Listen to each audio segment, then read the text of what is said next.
some new rules going into the 2023 season for Major League Baseball. It is exciting to have something to be very upset about. So we're going to get into. Wouldn't you say that's pretty accurate there, Brad? Some of it's It great. depends on the rule. It depends on the Some rule, of it's great. Some of it I continue to be irate about. I've only had about 24 hours to be as angry as I am right now. And by the time this comes out, it will be at a clean 40 hours or so. And so here we go. Even though you sound, hold on, I do think you sound pretty zen with all this stuff right now, though. Or is that why you centered yourself? Yeah, before? that's why I centered my chi, but bro, did you see? You saw that? I noticed. Yeah, I pay attention. Well, good, outstanding. The video helps. Okay, you learn a lot in life. Okay, anyway, baseball family. New rules for the season have been announced. Some of them will be permanent. Some of them are being tested. We don't know all the way how they're going to fall. But with that being said, the first one that we should celebrate and beginning on a very, very high note is that there will be no more shift. The shift is gone for this year. Yes. The stipulated rules are 2 infielders are required to be on either side of second base, like it's supposed to be. Right. And all infielders must be within the outer boundary of the infield, which means on the dirt, when the pitcher is on the rubber. Right. And we're back. Yeah. It is interesting, though, because somebody brought up at the end of last season, like right when the season ended, somebody said, no more shift. But think about this for a minute. I can't remember who it was who said this. Like, not every infield has the same dimensions of the dirt. But that's not a whole lot different than, like, if you had all your outfielders and you wanted to spread them out to the warning track, that's not going to be uniform across the league either. Right. So I guess it doesn't really, it's fine, because it is what it is. It's going to be fine. But yeah, for me, it's a dimensionality thing. It's like zones. I don't know. I just like it. I like it because I'm old school, but I also like it because it's going to benefit certain players' careers. I like it because it's going to probably, hopefully, reinvigorate small ball and give us a much more consistent, like bang bang plays and dragging a bunt and this kind of stuff that I think makes baseball far more interesting and exciting. When launch angle isn't the only way to win. Yeah. So the thing I like about it, though, is that, like, everybody used to be like, just hit the ball the other direction, right? Just hit the other direction. Learn how to hit the ball. Yeah. Yeah. Now, I guarantee you, every single one of these guys growing up knew how to hit the ball the other direction. Yeah. In high school, they could spray across the entire field. That's why a lot of them hit 450, 500 or whatever in high school. Yeah. But you get into the major leagues, it's hard to hit major league pitching, right? Yeah, right. Much less like hit it directionally. Guys like Ichiro are an anomaly. Guys who can do that. And, like, I understand it's like, well, they used to teach it. Yeah, well, baseball was different back then. It was. The baby used to also live off of beer and hot dogs, but we've also found that's not conducive to a long and healthy career in the current status of, like, the current game, right? Like, yeah, I don't know if I believe you, but yeah, I see what you're saying. Your rhetorical goals are being supported right now. So, but I don't know. I just feel like it's like, okay, the game has changed. Yeah. Players are hitting differently. You're more entertained when they make contact, right? So there we go. They're doing something right. So give them a break about hitting the ball the other direction. Some guys were bunting down the line for a double. That was very exciting, but it didn't happen all the time because teams were still willing to give that up. Yep. Well, and it sucks when the defense doesn't care. Like, it's one thing to sit and analyze and bash the guy at the plate, but if you focus on the defense and how lazy they are when the shift doesn't go their way, it's absurd. It drives me nuts when you watch a third baseman looking to his left and a shortstop who's supposed to be there looking to his right, and there's 19 feet of dirt in between the two of them or more, and there's huge gap. You can drive a semi-truck through the hole, and they just sit there and stare at the outfielder like, go get it, bro. Yeah. It's like that is not even fun to watch. The whole energy kind of like, it's ruined. Ugh. Yeah. Yeah. No, you're exactly right. The, like, balls down the line, like down the third base line when the infield is shifted all the way over, like, Yeah. Everybody's jogging to the ball. Like, well, they're conceding the double. I understand conceding the double, but at the same time, they'll like make it look like you're trying not to let him get a triple. Yeah. No, it's bad. But anyway, but I hate it. this also feels a lot more like the rule that's been in place since the beginning of time, where all position players, except for the catcher, of course, have to be in fair territory with the pitch. Yeah. So I think the logic behind it makes sense. So I agree. it's good. I think it's a good rule. I like it. I'm excited about it. Moving on, the pitch clock has made its way to Major League Baseball. It has passed the AAA review, and it will now be used in Major League Baseball. And there are some stipulations about it. So for those of you wondering, here's how it goes. With no runners on, the pitcher will have 15 seconds to throw the pitch. If there's a runner on, he has 20 seconds to execute the pitch, right? And I like that they did a variation situationally. Right. It makes sense. Yeah. I thought that was pretty forward thinking, and it shows that they're like, this is one very small, but I think very important piece of evidence that they care, right? Mm-hmm. There's a lot of like Major League Baseball gets a lot of guff about not caring about the game and not representing it well or respecting it or whatever. And I think this is a great indication that they do care, that they are paying attention, that they're taking things in a very thoughtful direction. Right. Not always, but in this case. Yeah. Yeah. Well, and this is one thing. This is one thing that I feel like initially when I heard about the pitch clock, I was like, that's stupid. That's a terrible idea. You can't put a clock on pitchers, right? Maybe. And there's a couple things with this. First off, like basketball is better with a shot clock. For sure. So much better with a shot clock. Football is better with a play clock, right? Way better. Yeah. Why wouldn't baseball be better with a pitch clock? It's not a clock on the game, but it's a pitch clock. And this is my only thing, is that like it depends on how it's enforced. If it's enforced like the shot clock in basketball, I'm not going to like that. But if it's enforced like the play clock in football, I'm absolutely okay with that. Because I heard earlier this year on an interview, a referee specifically said, it was last year. Anyway, that's not important. The referee specifically said, NFL referee said, what we're supposed to do is watch the play clock, and then when it gets to 0, then we look to see if the offense is working towards getting the ball in play. If they're not, it's a delay of game. But if like you can see that they're getting ready to snap the ball in the next half a second, it's not a violation. And I think that's fine too, is that if the pitcher is set and he looks like he's getting ready to lift up his leg and that clock has been down for a half a second, it's not a violation. Let it go. Right. You know? Be a little bit more loosey-goosey with it. Enforce it, but be a little loose with it. I'm fine with that. Yeah. So violations on the pitch clock are thus: if a pitcher violates the pitch clock, it's an automatic ball in the count.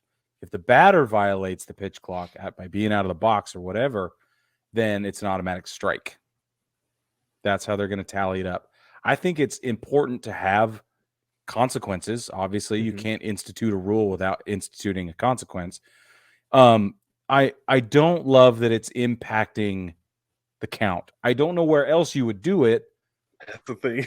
I don't know why I don't love it. And it's going to be normalized very quickly. We're all going to get over it.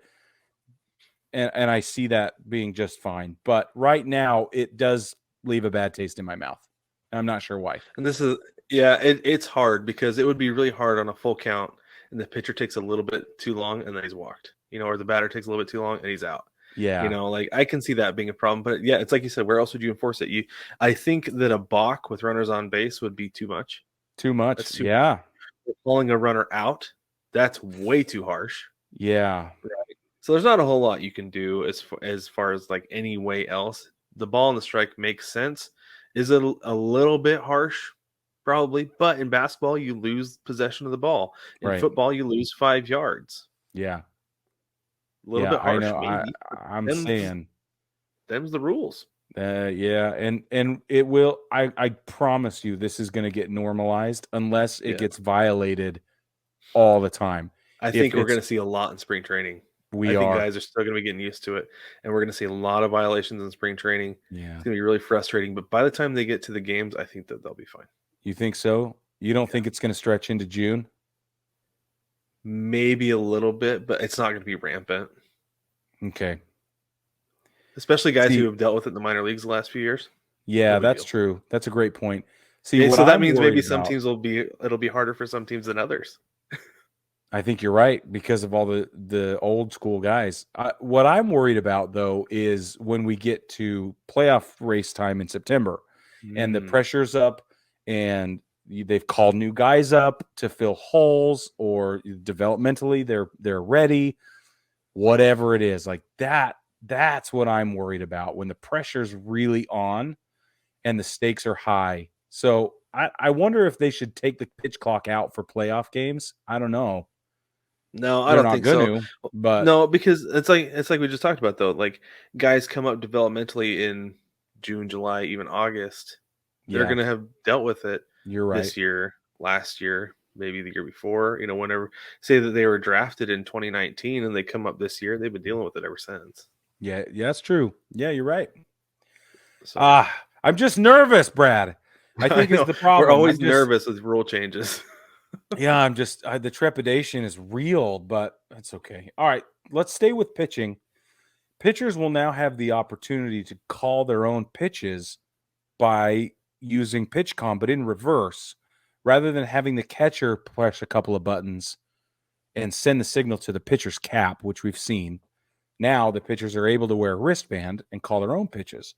I think this is brilliant. I think it's awesome because I've heard of pitchers actually working out a set of signals with the catcher that the pitcher would send the catcher a signal, and then it's almost like a confirmation of like, is this what They you said? verify. Yeah. Yes, right. Yeah. And the catchers have had an earpiece this whole time, Right.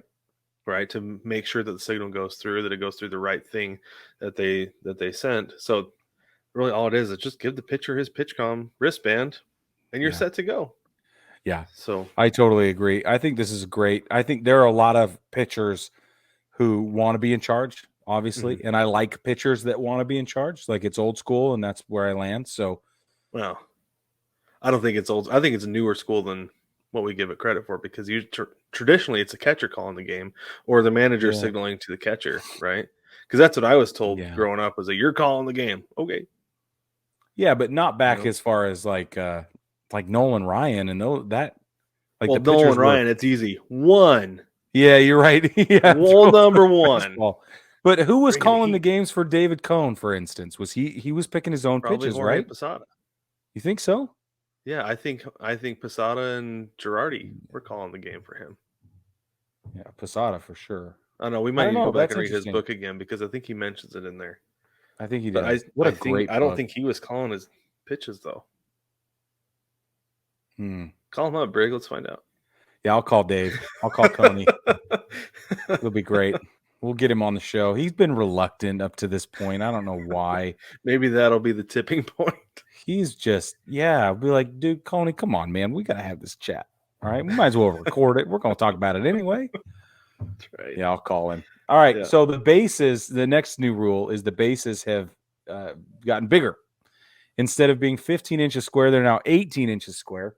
The base paths, if you accumulate that and shorten it on both sides, they're 4.5 inches shorter. It's no longer 90 feet. And that, if you frame it that way, it hurts. But if you think about it, 90 feet to the center of the bag still. Center of the bag to center of the bag. Or foul line to center of the second base bag is still 90 feet. No, they moved it. No, those are the arguments. Give you a geometry lesson. I'm just saying those are the arguments I've heard. Thanks for clarifying. So this is one thing I think is funny. Like looking at this, is that I'm going to make the same joke I made. What was it? 3 years ago when we started doing this show, and this was being kicked around as an idea. You're not going to notice a difference in the size of the bases. They're not going to look like pillows compared to what we had before.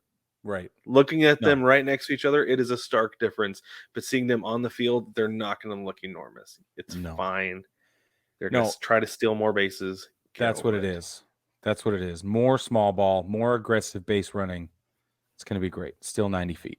Thank you for bringing that to our attention, Mr. Bradman. Geometry, Brig. It's simple geometry. All right, so there's that. New position player pitching rule. No longer, just kidding, used to be it used to be that you could throw a position player out there on the mound if there was a 6-run differential at any point in the game. And you could pick pretty much whatever you wanted. It didn't matter who. You could bring Brett Phillips in and he could throw the ball or whatever. It didn't matter. Anthony Rizzo could trot over from first base. That'd be fine. Yep. Even Albert Pujols couldn't throw a pitch. And Yadi Molina. And Yadi Molina. Oh, that was epic. Anyway, now you cannot use a position player to pitch unless the team with the lead must have a 10-run lead in the 9th. So it has to be in the 9th inning. The trailing team must have an 8-run deficit in any point. So depending on the situation, it's a little more clear-cut. I'm wondering whether or not you're going to have to designate guys eligible. Why did that not make it into the stipulations? Right, because they kicked that around right before COVID hit in 2020. I remember we were talking about this, and with COVID, they're kind of like, well, we can't do that because we're limited. So throw that by the wayside, maybe shelve it. I think what they did is I think they revisited it and they were like, well, you can't really do that because what if a guy has already come out of the game because it's a blowout, or what if a guy is hurt? I think that they're just like, you can throw anybody, but I think it got a little out of control the last 2 years, honestly. It did. We have position players pitching all the time. I was at the third game of the season, the Padres and the Diamondbacks, third game of the season, and there was a position player pitching in that game. Yeah. Like, that's really early in the season to have a position player out there. Yeah. So I think what it was, they were just over the top with it last year, and they're trying to reel it in a little bit and have these other stipulations, especially the team leading. Like, I think that makes sense. Like, you can't throw a guy out there unless you've got a massive lead at the 9th inning and this game is essentially over. But even then, though, like, we've seen crazier things happen than that. For sure. Well, and I think I like those anomalies. I think they're fun, obviously. But this is the closest thing to a mercy rule we've ever seen, and that feels progressive, right? That feels like they're trying. And you got to spare the arms. You just have to, because guys are going to start at some point. Yeah, the surgeries and the injuries and stuff. Those are real, and they impact everything. So yeah, I don't know. Well, and you don't usually see the team that's up using the position player, though. I feel like because teams can still come back because momentum is such a dangerous thing, right? It's that if you have a position player out there and you have some guys that are like, let's wait on it and crush some balls and we'll cut into this lead a little bit. You cut a 10-run lead down to 6. That feels like a steamroller sometimes. It can. It really. I don't think we're going to see that so much as the 8-run deficit is going to be the change instead of 6, because I think the Dodgers threw somebody out there when they were down like 7 in the 6th inning or something like that. Yeah, the 6th inning. Yeah, see, that's crazy to me, because then you're just giving up. You're just at that point you might as well go home, and that's not fun for anybody. Yeah. Yep, so keeping it competitive with this, keeping it competitive is good. Mm-hmm. It makes me wonder what they're going to do with bullpen depth, though, if they're ever going to add another seat. Well, they did a couple years ago. Remember, they went from 25 to 26, and that gave them an opportunity to bring in one more guy. And then when they started the season with 28, one of the things was like one of those guys could be a pitcher. Yeah. So I think that they're just going to keep things the way that they are as far as limiting the bullpen, because I think if you're like, you have 26 guys, it doesn't matter how many are pitchers, are like, well, let's see here. We need 10 really on the field. Yeah. So let's go 16 pitchers. No depth on the bench. We don't need it. We're fine. Yeah, we're fine. One of those pitchers can play first base. I was gonna say, get a guy in the bullpen who's really athletic. We can put him in first base if we need to. But we just want arms. That's all we want. All right, the last thing, and we've saved this for last because it's just gonna hurt everybody's feelings. But the ghost runner in extra innings is now permanent, not just through the 23 season, but forever permanent. Yeah. They're keeping it through, and this is a regular season thing, by the way. Right. Keep that in mind. It's still going away during the postseason and everything. And this is my only problem with it. It's like, I understand the purpose of the ghost runner. I absolutely understand that. I love that some people, by the way, call it the Manfred Man. But don't do it in the 10th inning. go play a couple innings, maybe after the 12th or in the 12th. Yeah. Don't do it in the 10th inning. That's too soon for I me. agree. Just because it feels weird. Kind of how you like swallow. Sometimes you get like a little crumb stuck in your throat. That's what it feels like to me. Oh, really? Yeah. See, for me, it's more like a energy drink down the wrong tube. Like drowning. Yeah. Like drowning in fizzy, citrusy gasoline that makes me want to just. You and I drink different kind of energy drinks. I don't know what you're drinking. Mine are great. I feel great. I feel great all the time. Great. I feel grand. I feel wonderful. I feel good, great. I feel great. I feel wonderful. Yeah. So that's what it feels to me. It's like, it's just awful. And I hate it. And I won't say never. Okay. I'm sorry. I don't think I'll ever get over it. I doubt that it will ever not be an awful, ugly, bitter taste in my mouth. I'm curious how long it's going to be until I forget, not forget that they didn't do it, but I guess start taking it for granted. Remember that it's a thing, because I still forget every single game. And when it goes into extras, like, what's that? Oh yeah, that's right. I remember. Oh yeah, sorry, the man for the man. How'd he? Oh, they put him there. Okay, I understand. Yep. No, it's okay. I'm done.